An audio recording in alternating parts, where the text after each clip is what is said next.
Just a little here and there. Oh, yes, I talked to her about it. I didn't know what I was gonna do with it. I will, yeah, I'll leave it in. Thank you. Appreciate it.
The hour of 6 having arrived, we'll call this meeting to order.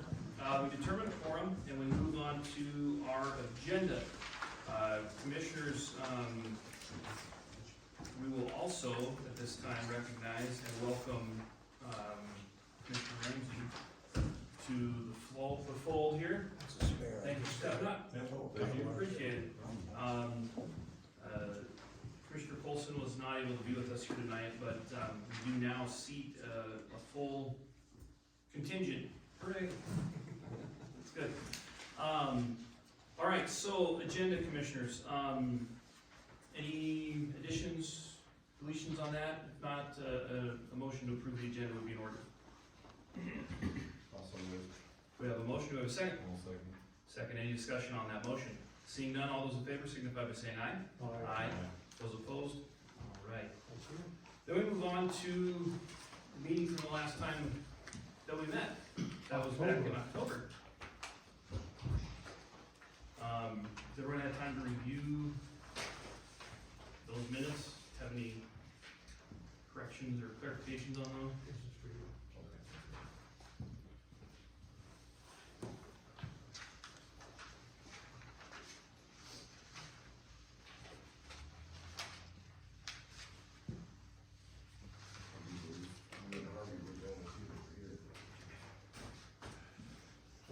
If you move, I'll second it since you and I were the ones there. And so those in favor of approving the minutes from October 19th, 2022 signify by saying aye. Aye. Those opposed? Thank you. All right. So we'll move on to new business here tonight. It is the Schaefer subdivision and land use change, item number 2023-01. I will preface with the full room here tonight, how we typically run these meetings. So Bo will present staff report, and then we will acknowledge a few letters that we have here. Bo will read a few letters that he received last minute before packets could be prepared. We will then open the public hearing and we will look for testimony on this particular, the matter before the body. And we'll try and limit our time a little bit so that we don't get too long into the night for everybody. And then, once everyone has had an opportunity to give their testimony, we'll close the public hearing, and then it will go to deliberation for the commissioners. So that's just how the night's gonna flow here. And with that, Bo, we'll let you present staff report, please. Yes, sir. Mr. Chairman, this is a request for a preliminary plat approval for a subdivision to divide 36.1 acres into 7 lots, ranging in an area from 3.8 acres to 6 acres. And for the audience, I'll mention there's a preliminary plat layout on the bulletin board. There were staff reports, they're all gone. Good, that's good. I like it when we have people here. Also, the 2 other parts of this request, there's a land use change for from agricultural to residential for proposed lots 1 through 6. And the third item is a land use change request for lot 7 from agricultural to commercial to allow a veterinary clinic. The proposed internal road is located in a 60-foot easement, would serve all of the lots. However, the vet clinic on lot 7 would be served by a 60-foot easement to Morgan Drive, and I spoke incorrectly. The internal road for this subdivision is in a 60-foot right-of-way. That'll be maintained by the homeowners association for this subdivision. The access from lot 7 for the veterinary clinic will utilize a 60-foot easement that would put their traffic onto Morgan Drive and thereby access Highway 20 South. So the residential traffic would be directed onto Buffalo Creek Road. The veterinary traffic would be directed onto Highway 20 South. The applicant has mentioned the possibility that the final plat may combine 2 of the lots, thus eliminating one outlet for the road. So that the layout of the internal road is still somewhat in flux. You have just received a letter from the highway, actually email from the highway department, received it this afternoon, indicating that the highway department is not opposed to the 2 access points. The accesses would have to be converted from agricultural accesses to residential. It's a wide-out process. However, they have no objection to the layout here. The 2 access points can be as little as 330 feet, I believe is what that letter says. I'm going by memory here. Apart, there's a possibility that the applicant may elect to access the lots through a cul-de-sac instead of using 2 points, 2 access points. And that's part of the fluidity of this layout. That's why we're at the preliminary plat phase right now. 7 lots accessed by a 60-foot right-of-way via cul-de-sac, maybe with a T end on it, maybe not. 7 lots, that's not a problem in my eyes. What we're looking at is a potential for about 60 vehicle trips a day using ballpark estimate of 8.5 per residence per day. That includes delivery, traffic, mail, and so on. And it's an old number. Been using that since the mid-70s. So take it as you will. Looking at 60 vehicle trips onto Buffalo Creek Road. That does not take into consideration the veterinary traffic from commercial activity on lot 7. Irrigation, I want to talk about this. Our scoring, our score sheets take into account division of irrigated land. As a county, we're generally not excited about dividing irrigated lands, and we look for other considerations. The applicants are proposing that the irrigation water rights would be removed from the property. They would either go to the previous owners' existing lands to the southeast, or would be abandoned otherwise. And the important consideration is that these proposed lots would not have surface water irrigation, which is not very compatible with residential development. It's not very compatible with septic systems either.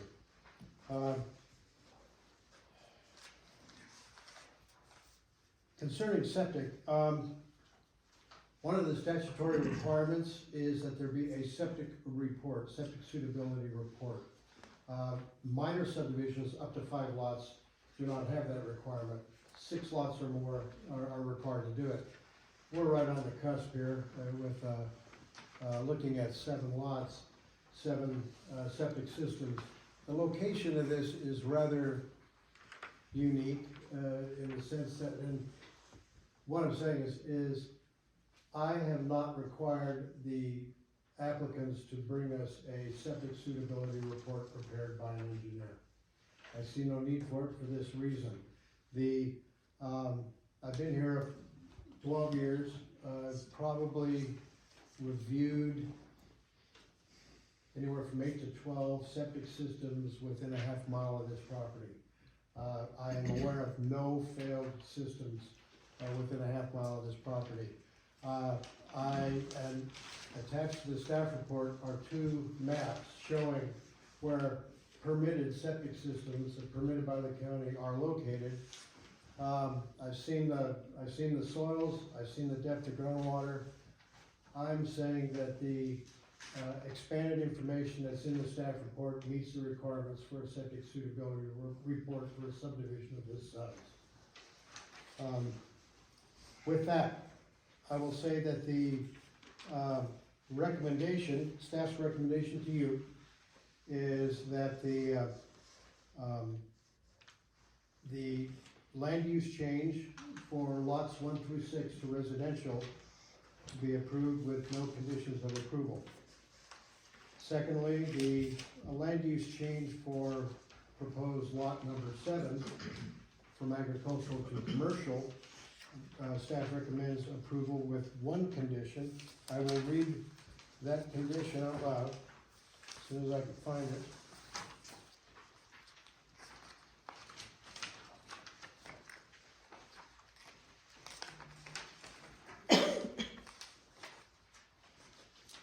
Staff recommends approval of the request to change the land use category of proposed lot 7 from agricultural to commercial, subject to the following condition of approval. Number 1, the uses allowed on this lot shall be limited to single-family residential and veterinary clinic, and any supplemental activities tied to these 2 primary uses. Anyone wishing to establish a different commercial use on this lot must apply for a new land use change. And the termination someday of the veterinary clinic shall revert the land use classification to residential. I'll see where I'm going on this. I think an argument can be made to justify a veterinary clinic on that lot in this location and in context of the surrounding uses. I can't think of another, there probably are some, but I can't think of another commercial activity that would be that compatible. So, I'm hoping the veterinary clinic works out. If it does not, you'll be seeing these folks again if they look at, considering that as a residential lot. Or it will automatically become a residential lot unless someone proposes, you get me, a new land use change. Thank you. Third part, staff recommends approval of the preliminary plat for the Schaefer subdivision dividing a 36.1 acre parcel into 7 lots, subject to the following conditions of approval. There are 15 conditions of approval. Fairly straightforward, similar to what we've used in the past. Do you want me to hit those? Yes. I will remind everyone in this room that this is the Planning Commission's meeting. You are welcome to be here and attend. There will be a public hearing portion where you can speak. I do not want interjection in this meeting. That is how I will run this meeting. And if you don't like that, you'll be allowed to leave and you'll be allowed to read the minutes of this meeting. Thank you. Well, will you ask your question to the commission again, please? Yes, would you like me to read those 15 conditions of approval for the preliminary plat? Commissioners, what's your wish? Would you like me to read it? So, clarify to the. Very good. I'm gonna talk a little fast, okay? Okay. Number 1, this approved preliminary plat shall expire 1 year after its date of approval. The final plat for this subdivision shall be submitted for the county's review and approval prior to that expiration date. Number 2, a weed management plan shall be submitted for the review and approval of staff. 3, prior to presenting the final plat for county commissioner's signature, the applicant shall provide written evidence that domestic water service would be provided by the South Thermopolis Water and Sewer District. 4, a notation shall be placed on the final subdivision plat stating no proposed central sewer system. That is a state requirement. 5, a notation shall be placed on the final plat stating Hot Springs County requires small wastewater permits for all residential septic systems. 6, prior to submitting the final plat for county commissioner's signature, WYDOT approval shall be obtained for the proposed private road connections onto Buffalo Creek Road. 7, as part of the internal road construction, the developer shall install stop signs at each of the internal road entrance points onto Buffalo Creek Road. 8, at all lots in the subdivision shall be accessed via the internal road. No vehicle access from any lot directly onto Buffalo Creek Road shall be allowed. 9, prior to submitting the final plat for county commissioner's signature, the developer shall obtain an access easement for lot 7 from Morgan Drive to Highway 20 South. 10, prior to submitting the final plat for county commissioner's signature, the applicant shall provide the county with a letter from Rocky Mountain Power guaranteeing electrical service to all lots. 11, prior to recording the final plat, the applicant shall provide the county with a performance bond guaranteeing the completion of any remaining portions of the internal road improvements, not including the access for lot 7 onto Morgan Drive. Side note, what may happen with the subdivision of this size is the road construction will take place before we see the final plat. I don't know if we are or not. We'll get to that later. 12, prior to presenting the final plat for county commissioner's signature, the application for the transfer of irrigation water rights to the southeast of Morgan Drive shall be submitted to the state engineer's office. 13, a homeowners association shall be established and membership shall be mandatory for all homeowners. 14, the bylaws for the homeowners association shall include measures guaranteeing the maintenance of the internal road and shall be recorded along with the final plat. 15, any restrictive covenants prepared for this subdivision shall be recorded along with the final plat. Now, Mr. Chairman, all of you did receive 2 letters, one from YDOT that was an email received today. I may have told you this, but I'll repeat myself. Also, a letter from Mr. and Mrs. Carpinelli that I received on February 7th after the packets had gone out. And it's a 3-page letter expressing their concerns for the subdivision. It is part of the record and it is in the file. Finally, I just read the letter from Sue Blakey. I talked with Sue this afternoon, I think. May I read the letter? Yes, Since please. I was not able to make copies. Yep, thank you. Again, I'll speak as quickly as possible for an old guy. Dear Mr. Bowman, in regarding Schaefer Development LLC, I do have some questions regarding the proposal. Condition of road. Is the current road built to handle the types of heavier trucks and vehicles that it is now transporting? Do we need a traffic survey to determine traffic during the heavier seasons? Number 2, is the roadbed appropriate for increased heavy, and she's talking about Buffalo Creek Road. This is the conversation we had. Is the roadbed appropriate for increased heavier truck traffic that might be incurred with a new commercial business on Buffalo Creek Road? 3, do road shoulders need to be improved? They are not consistent and are little more than a ditch in places. What about sidewalks? There are a lot of people who walk or hike the road for exercise, others who use it for pedal bike and motorbike. This is dangerous since part of the road has visibility issues. Are there plans for improving the shoulders, adding sidewalks due to increased business traffic? Secondly, water. Does South Demopolis Water and Sewer currently have capacity to handle necessary water needs such as quality as well as pressure levels?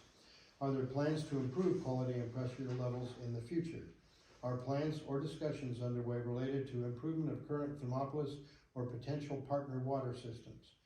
3, are there any special needs of potential business such as heavy water, electrical, internet, or heavy equipment use that may put a strain on our current resource levels? 3rd category, commercial growth on Buffalo Creek Road. What type of business is being proposed for the property? What would a significant commercial business do to future property values? If a new commercial business is allowed, what precedent does this set for changing the area from agricultural to business? If the county is determined to change the road to a commercial area, then what consideration is being given to include fencing around such commercial ventures to maintain the landscape and viewscape and protect wildlife? 3, how might the business, its trash, runoff products, or byproducts affect its neighbors or the landscape? Category 4, subdivision. Number 1, what types of covenants will govern the housing in the subdivision? What types of housing will be allowed, not allowed? For example, are there restrictions on mobile homes?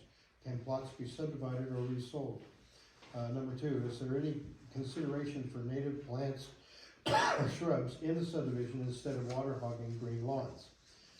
Category 5, tourism and its side effects. Tourism and farming, ranching are the two key components to our community. What can we do to maintain Buffalo Creek Road as a shared agricultural and wildlife area? And then she concludes with stating some concerns important to our area. Loss of agricultural lands means loss of agricultural products and agribusiness. Loss of open lands affects both wildlife and birds in our region. As people move in, wildlife must find other resources for food, breeding, and living. Less wildlife means fewer visitors. Next point, weather, climate changes, and industrial pollution endanger our water resources. Water is the lifeblood of our tourism and our agricultural heritage. It needs to be respected.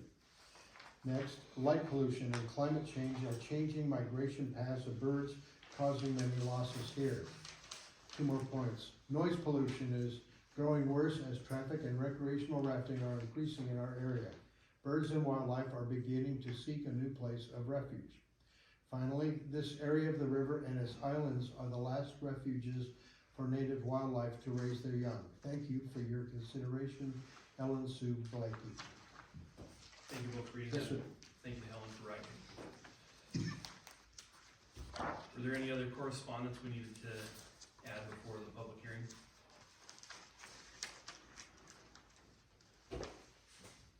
Well, were there any other correspondence we needed to add before we started the public hearing, or was that all everything you had I received? think that's it. Okay.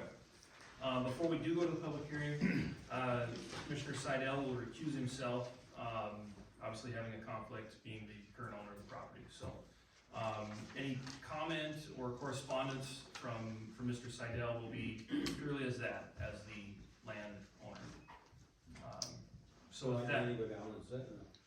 if it's your comfort level, Got go a ahead. seat for him, or push your, I can keep my one. Okay. Well, I have a hammer if you don't, so. All right, so go ahead and, before we start the public hearing, can I just have a brief show of hands of people who are interested in commenting on this one, just so we kind of have a rough idea of how much time we're gonna need. Comment on the meeting we're having? Yep, we're gonna open the public hearing meeting. I just want a rough idea how many people are gonna talk, so we need to keep it to like 3 to 5 minutes, just so we don't, end up being here till 9 o'clock tonight. We definitely wanna give the applicants the due process, but, okay, so we'll make sure we keep it brief. If people decide they wanna come and speak and give their testimony on the matter, you'd be more than willing to do so, or more than able to do so. We'll go ahead and open the public hearing. 6:22 is fine. do you want to start with the applicants, or? If the applicants wish to speak to start off, that'll be just fine. Sure. So, after proposing this, I've been doing a lot of legwork, of course. I've talked to YDOT, got that application in, they're fine with the easements that we have. I've talked to Weed and Pest about spraying it in the spring, because it sounds like the weeds were part of an issue with this lot before. So they're gonna spray in the spring, and then they're gonna spray again in either June or July because of the thistle that comes up at that point. So we're gonna try to take care of the weeds right away so that doesn't become an issue while we're building. I've talked with natural gas, they're gonna have gas there. Power company's been involved already, we've got power there. I've been in contact with Charlie with Southside Water, and so we've been discussing that line. Talked to an engineer about designing that system for it. So a lot of this stuff's in place.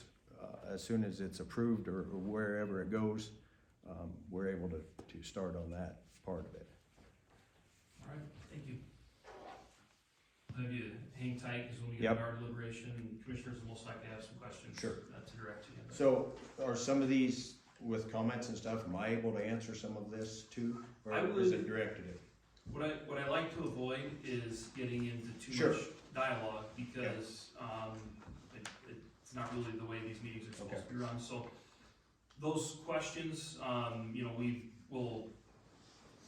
part of the public hearing is it raises questions with us. Sure. That we then can ask in turn. And Okay, if there's anything really burning that you feel like wasn't accurate or whatever, then we'll give you some. okay.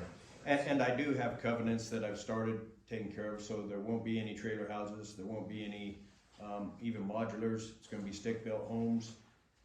Any construction is going to be, you've got a year to get it enclosed and that, so if the inside's not done, that's not gonna be an issue, but the outside has gotta be taken care of to where there's not buildings for years looking like they're not done.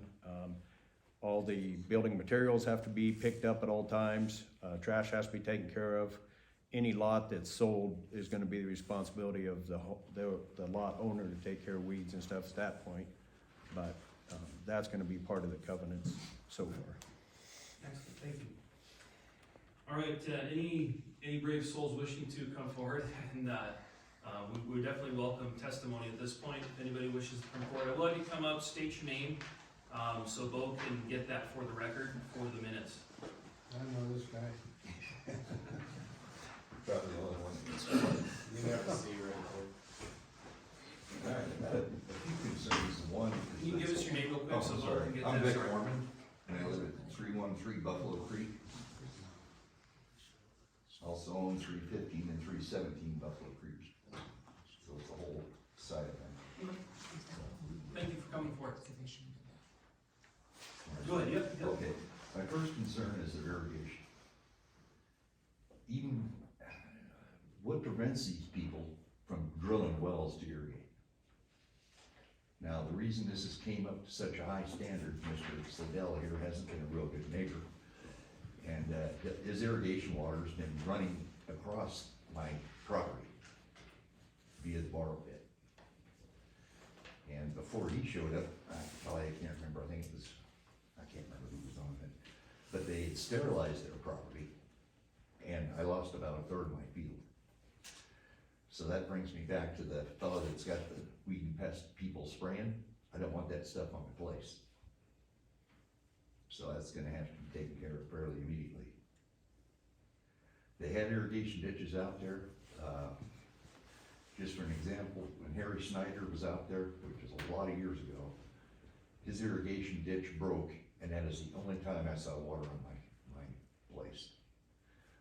Since then, Brett Jones had farmed it for I don't know how long, never got a problem with it. Then, I can't remember the guy. Bart?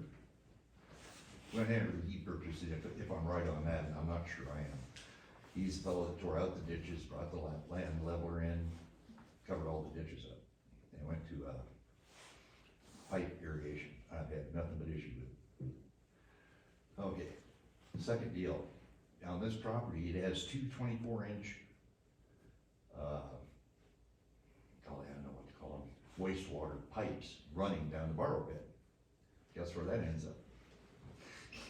At my place. So far, twice. Back up just one second, by wastewater, what, It's runoff. just runoff, okay, we're not talking like sewage or It anything, just as well as be. okay? I mean, when and if he owns or builds anything out there, one, it's gonna distract from any type of water absorption. So that means more water's gonna come down. My barn's been flooded twice. And one winter, it was really cold, and access pipe that they put in froze. And it filled the ditch up, because there's only a 3-foot pipe on the access road. And they got 4 feet going in, plus whatever the highway puts in. I find that to be rather problematic. So if I may, just one more time, I don't mean to interrupt your flow. That's all right. Are you're directly across Buffalo Creek then? Yes. From this, okay. Yes. Okay. And like I say, with that, you can't put a 4-foot pipe and 3-foot pipe and not expect it to flood. I was working through YDOT, which I didn't get very far with, the guys just didn't want to work with me. And one of them, I don't know if he made it in just because he was pissed off because I kept bothering him about it, or if it's for real, he said, plug it off. So that's been an option in my mind. The problem is, when I plug that pipe off, it's gonna piss the rest of my neighbors off, because all the water that runs across the road is gonna go into their place. So is that a drainage mitigation issue, or it's the actual irrigation itself? It's both. The irrigation itself, it just killed my field and kept my front field wet for 3 or 4 days at a time, which, yeah, I had no access. to that part of my place. When they poisoned it, that kinda torqued me off. But there again, I'm a man to let you do what you wanna do as long as it doesn't affect me. So I figured, and I did talk to Mr. Slidell's, am I saying that right, sir? I'm sorry. Seidel, I apologize, I do. Irrigator, which I think was your nephew or something, one year he was out there. At that time, I was telling him this problem, and he says, well, that's okay. Mr. Seidel was thinking about putting in a rain bird system, which probably would have solved it. But that never happened either. Okay. And, as far as the construction outfit, is there any type of dust control for this? I don't know if you're familiar with, I think it's lane 14. There's times the wind blows so hard you can't see the highway from there. I think God knows what it's doing now. And I'm concerned with that because we have most south winds. All right. Anything else you'd like to add to the record there for? Well, hopefully when they figure out their covenants is they won't put in any two-story places to ruin my view of the canyon. I mean, it's bad enough I got land I can't use that they're taxing me on, you know, so. But as far as the irrigations and others, it needs dealt with. I mean, there's no doubt in my mind. I'm sure if YDOT, because it sits about 6 foot off the borrow pit and runs in, they piped it into it. So, and I'm sure if YDOT won't let me mow it, or won't let me put snow in it, or won't let me scoop off the snow off the road, they probably don't want drainage ditches there either. But like I said, the one guy said, fill it. And like I said, I don't know if he was serious or just tired of talking with me. I would maybe research that a little more before you. Yeah, before you. well, it was the guy in Basin. Okay. I dealt with Basin and I dealt with here. I tried to get hold of YDOT in Cheyenne today to find out what policy or whatever they had. Well, whoever they shipped me to didn't answer the phone, imagine that. I left a voice message, got 0. I mean, I could have probably done it a little earlier, but I didn't, because I figured fast state agency, they're doing work, you know. I know they work till 4, they didn't know they did. Or he didn't get one or the other, he could have been on vacation. So, Okay. Very good. all right, Thank you for your testimony. betcha, if you have any questions, let me know. Thank you. All right, anyone else wishing to step forward and give testimony on the matter before us?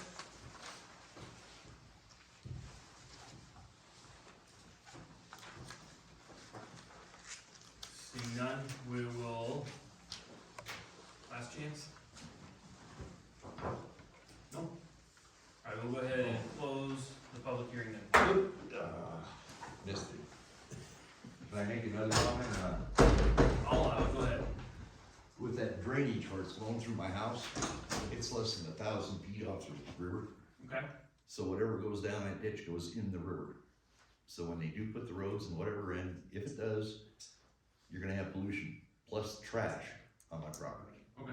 And it's just, and EPA, less than a quarter mile down from this, they have an approved, basically catch station or whatever you wanna call it. That's where the drainage is. So they have a sediment pond down there and a whole 9 yards. And that's to the east. And it goes to the end of this property, is where it basically starts. And I'm not sure, did you put that in? No, No? all there when I came. Okay. But, and it's not used right now because of this mess. Okay. So, thank you. Thank you for having me. All right, well, let's call it 6:33, if you agree, Absolutely. according to the ghost of Steve Jobs. All right. Commissioners, now it will be for your discussion. You have the landowner present, you have the applicants, and anyone else that you wish to engage with for questions. And just a reminder that all of this drives towards completing the absolute checklist. And then once that's completed, then we move to the relative and sort that. And then a decision precipitates. Commissioners, what is your wish?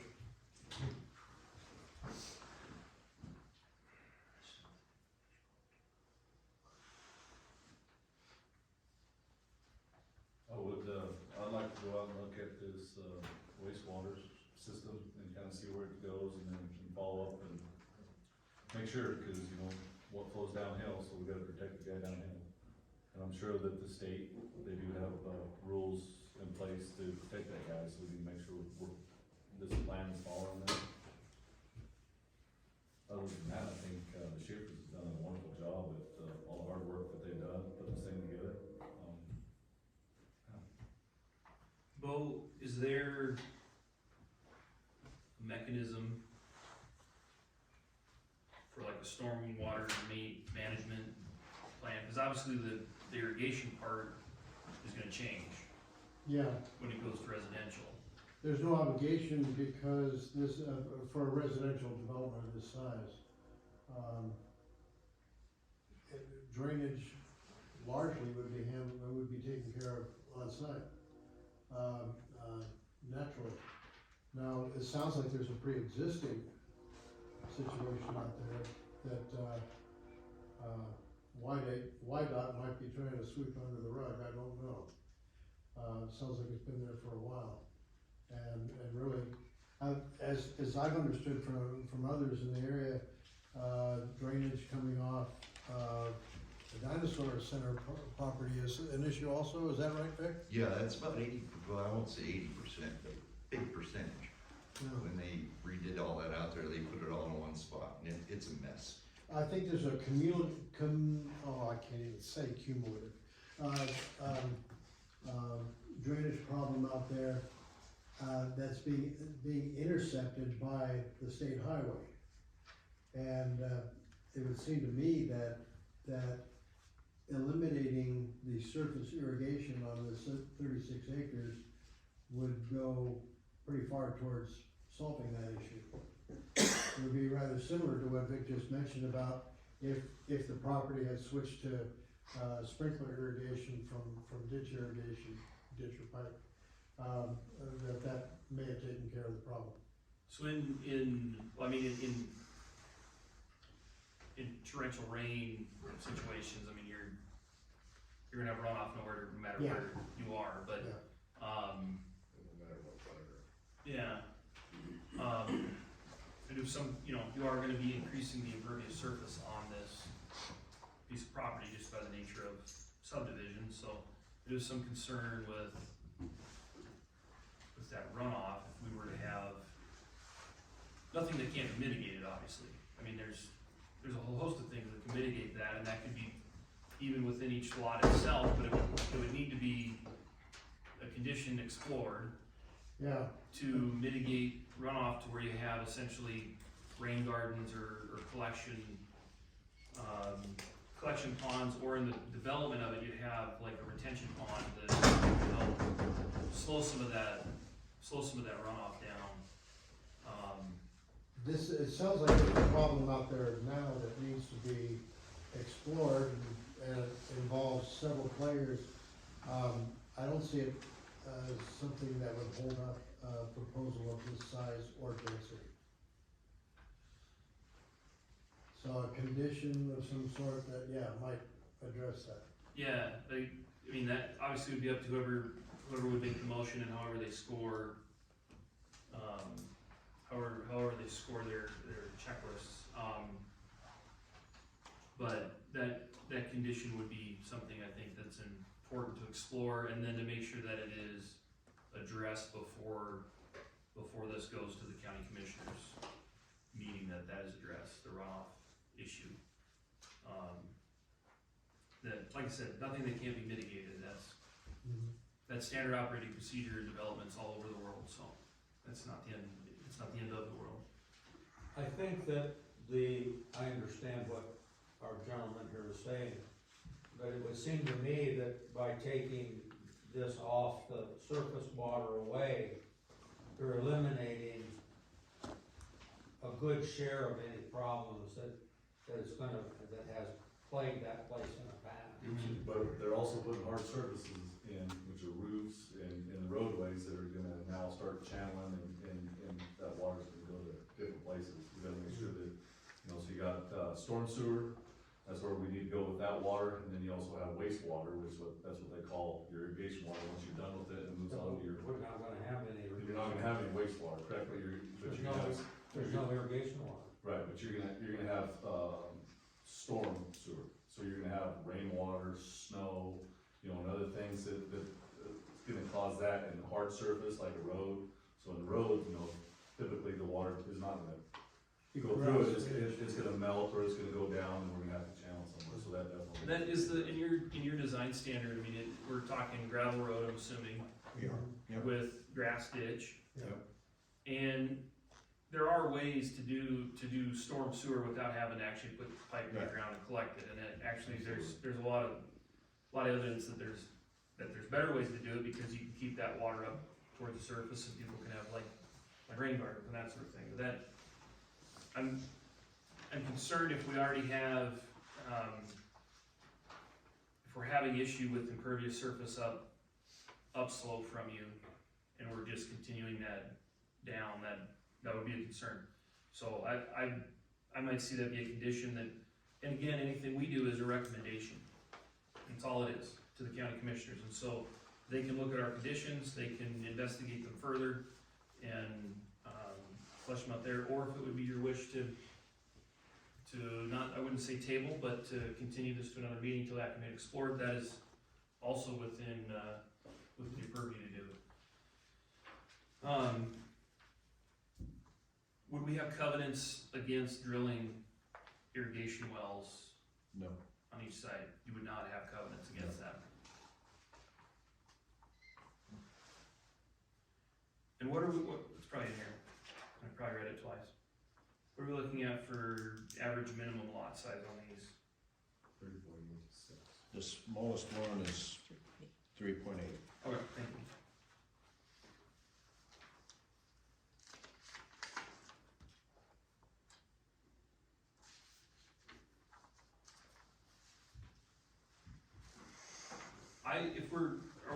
Have we answered everyone's questions kind of on the water side of things?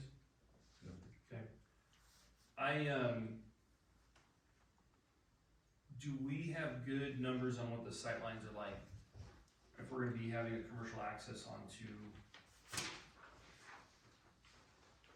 The curvature of the highway there is, actually good, cause it curves away from, how do I say this?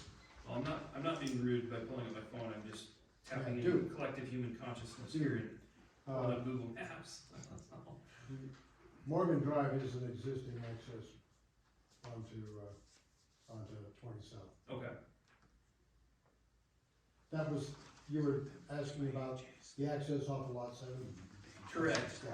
correct, and, cause you can see quite a ways down.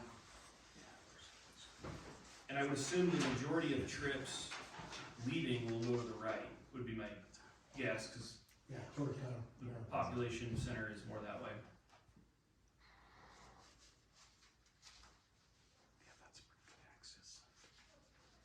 Something to consider, because,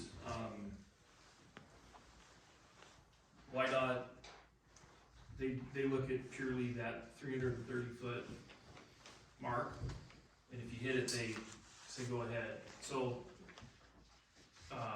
then it's up to us and the county commissioners to kind of weigh in the safety on that.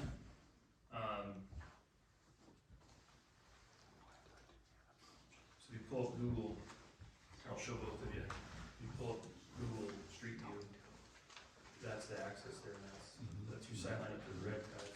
Yeah, so it's kind of set that way.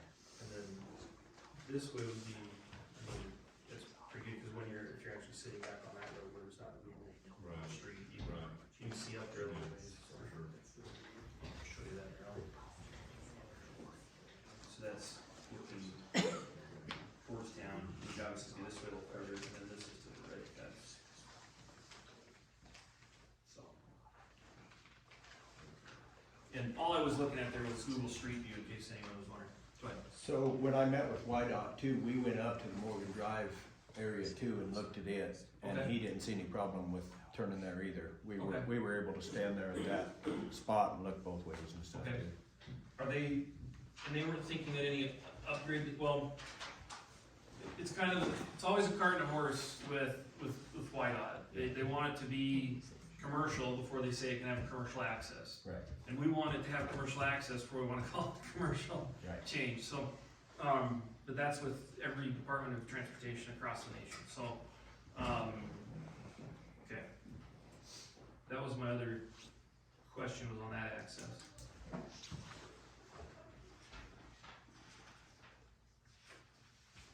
Either of you had time to look through your list?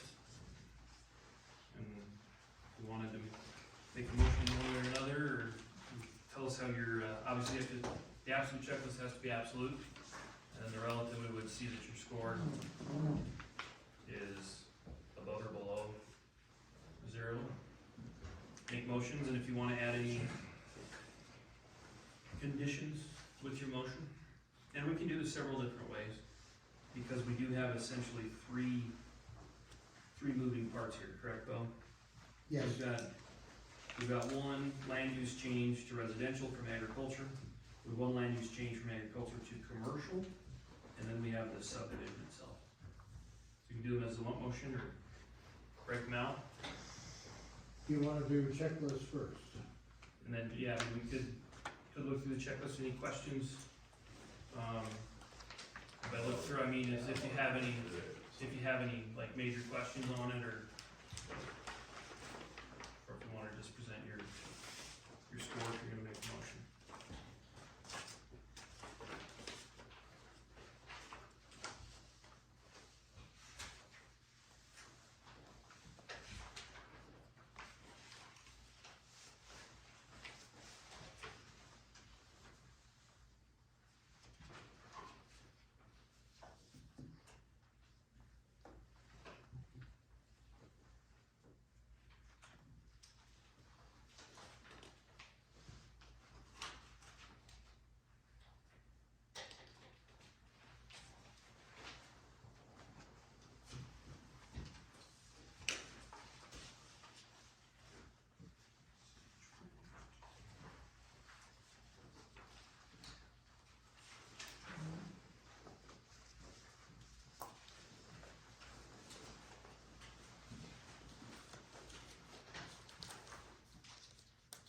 All right.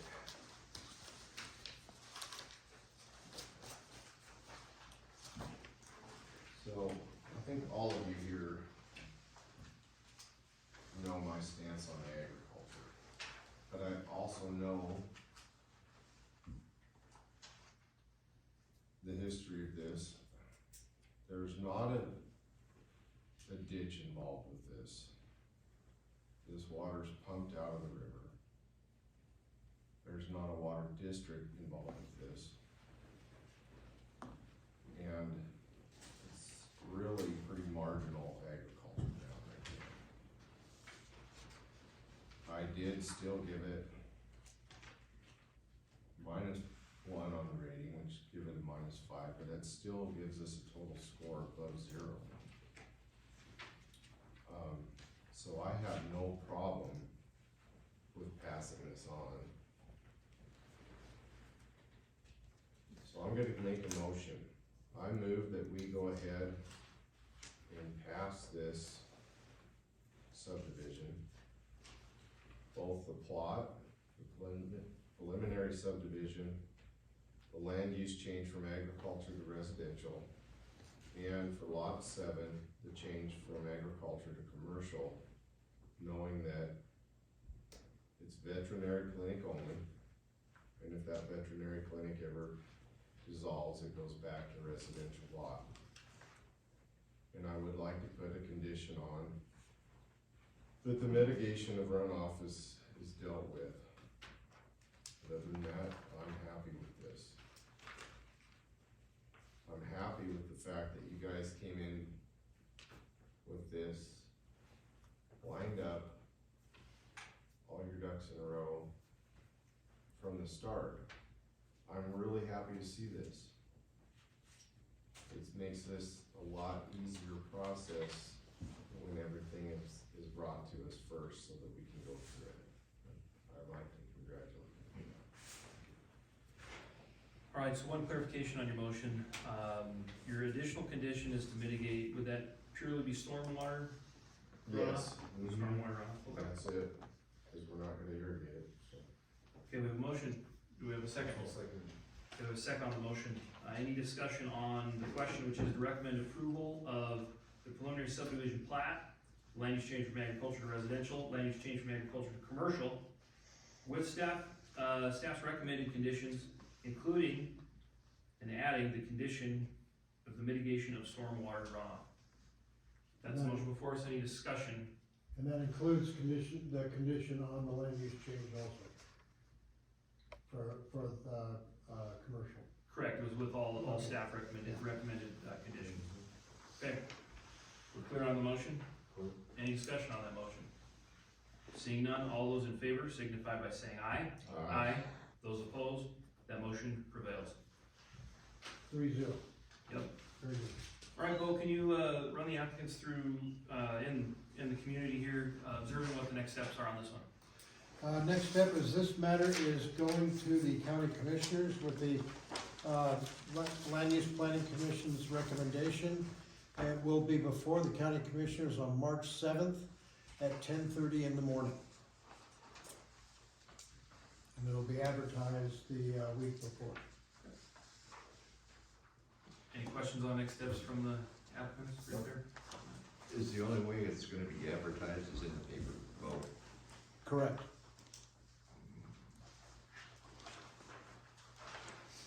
I don't read the paper. Hey, make another suggestion. Oh, I don't know, you said March 7th? yes, At 10:30 in the morning. So everyone who's here tonight knows when it's gonna be on the, county commissioner's agenda, and, there will be a notice in the paper also.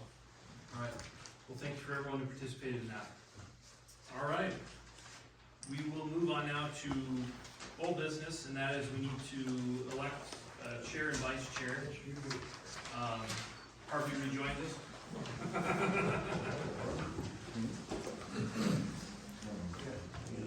Thank you, folks. You can stick around if you wish, or just, thanks for being here tonight. Well, thanks for notifying us. Say again? Thanks for notifying us. Yes, sir. It's the first time that's ever happened. Isn't it? That's the first time we messed up your neighborhood, that's right. Messed it on the wrong side of the road. That might be the North Canyon road. If not, we have, always leave time for us. Commissioners, if you're ready, I would entertain a motion for either chair, vice chair, or both together. We think you should continue to be chairman. I will gladly do that. All right, Carol, are you vice chair now? Yes. I'll go, we continue with our present office. We have a motion, a second. Any discussion on that motion? Seeing none, all those in favor signify by saying aye. Aye. Those opposed? Thank you. All right, we have a discussion, North Canyon View Road. Hang on, I'm 5 minutes behind. Sorry, Bill, I turned on the afterburners on you. He's gonna have Lauren shorthand. Yeah, my hand is getting short. All right, Gentlemen, if I may, we have two media outlets that are trying to record the meeting so that other people can get it, so if we can keep the chatter down. I would really appreciate it. Just doing clarification. I thank you, yep. Thank you very much. All right, Bo? Harvey suggested that we bring this up. I wanna keep it current. Sue Jackson, on Rimrock, worked with Sue over the years. She's had a couple of, plat changes through us before her husband passed away. And, she owns 2 lots in, dang nabbit, what's a 73-year-old brain just lost the name of the subdivision. On Rimrock, yes, that subdivision. And one of the access roads for Red Rim goes through this. Now, Sue and her husband knew all along that they had a 60-foot right-of-way to access further future development on either side. Their lots are on either side of that. It's Canyon View Drive. It is not, the name has not been changed to North Canyon View Drive since it does a dogleg on Rimrock before the southern portion carries on. So, Sue has been having a discussion with, Brian, the major domo at, Red Rim, as they're getting their roads in. And they got some of the work done, quite a bit of the work done, before winter came in. Come springtime, they'll be picking it up. I expect the roads to be finished, this year. And they really need them for marketing the rest of the lots. Sue has had concerns about, what it's gonna look like, so I've been kind of in the middle mediating between her and Brian. It's a private road, in a right-of-way dedicated to the public. And, so the county really has no authority on that, other than we approve the subdivision, and, we're gonna make sure that the road is to county standards, and Shane Rankin is he's keeping an eye on that, and just making sure the roads look good. Sue is concerned about some of the elevations, some of the cut banks. She just built the second house. She owns both houses, is planning to move from the eastern house across the road into the western house. And then her husband had the poor sense to pass on last year, kind of set her back a bit. And then here we approve a subdivision in her backyard and access to it in her front yard. So that requires some attention. And Sue's a nice lady, but this has been a full plate for her. Now, I know Harvey met with her out there, and you might want to step in and Her biggest concern, she knows it's there, but there's never been anything addressed. Who's going to maintain that road, that section that's between her two properties? And that's her big concern. She knows it's there, nothing a problem there, but she's afraid that she's gonna end up having to maintain that. And I don't know that anything's been in writing. that's an interesting point. And yeah, it may not have been anticipated in the approval of the development, that the internal subdivision roads on either side of their lots, in fact, those are in easements, which is weird. Normally don't see, usually you see like this. Those roads are in access and utility easements, 30 feet on either side, taking the 30 feet of the front of each lot, so the lot line boundaries are in the middle of the road. Kind of an odd way to do it, but there's more than one way to skin that cat. And then in front of Sue's properties, there's a dedicated right-of-way that really belongs to the public. But that's the sole right-of-way to get into, I forget now how many, 40-something lots. Right. They're all using that as basically a cul-de-sac. So, I suggest this, I wanted to bring it to the commission's attention, that this is not necessarily a problem, but it's a concern, and it's something that we need to make sure that Red Rim Ranch and the county and Sue are all on the same page. I will do that, and Harvey will help, because he's already got a dialogue with her also. The bottom line is, it's Red Rim Ranch's road, and they should be responsible for that. I'm going to look into the homeowners' covenants that were recorded with the plat, and they probably didn't anticipate this either, but that's their access road. And they have an obligation not only to maintain it, but to make sure it looks nice, because they got lots to sell up there. Is it an easement only? What is it? On their subdivision, it's an easement between Sue's lots. There's a 60-foot right-of-way. Is that a right-of-way, an easement? No, it's a right-of-way. It's a 60-foot 60 feet that probably technically is the responsibility of the homeowner for her subdivision, Right. and whose name I can't extract from my brain right now. But that's, I think those kind of details, the bottom line is, the only people using that, Sue will use it, but then 40 other people, north of her will be using that, and they want their subdivision to look nice, they want it to be maintained well, landscaping, so on. I will work with Brian to make sure that, they've got a sales office here in town, they've sold 35 of the lots already, or they've closed on 35, I don't know how many contracts they have. Good part. I think that's all we need to do is get something maybe in writing Yes, from them that they will, maintain that short distance. Actually, it's not short, it's quite long. My understanding, it being involved with her the last adjustment they made before that, the major acreage was sold. And then with the Red River Ranch was that access was theirs and it was a part of their covenant for homeowners association to maintain that to the county road, yeah. was my understanding. I wanna make sure that that's So yeah, let's clarify that for her, but that, anything I would have recommended approval on would have been contingent on that.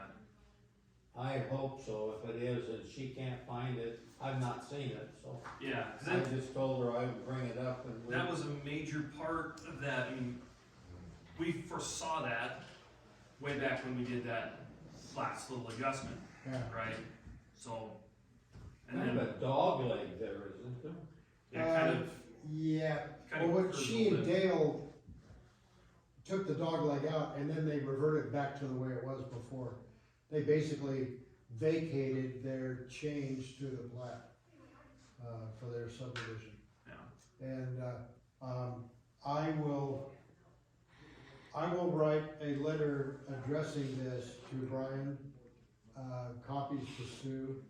I'll put you in there too if you want a copy. Please. And then we'll just, between Harvey and I, we'll bird dog this thing while they continue.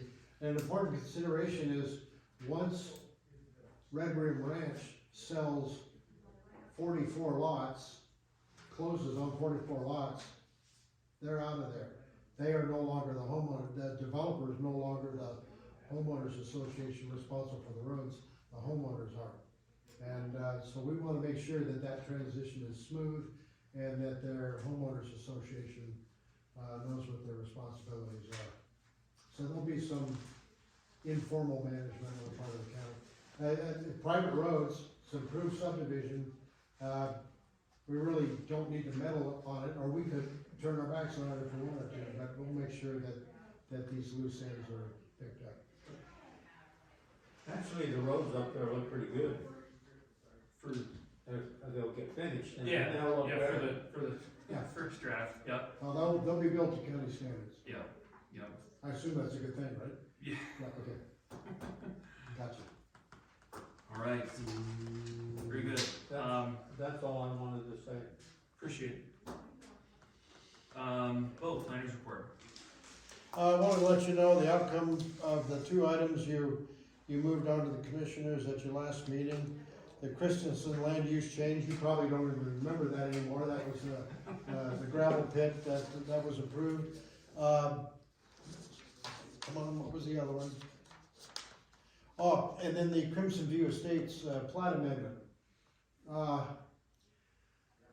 Sad story there. That one was denied by the county commissioners. And the reasoning was meddling with the plat.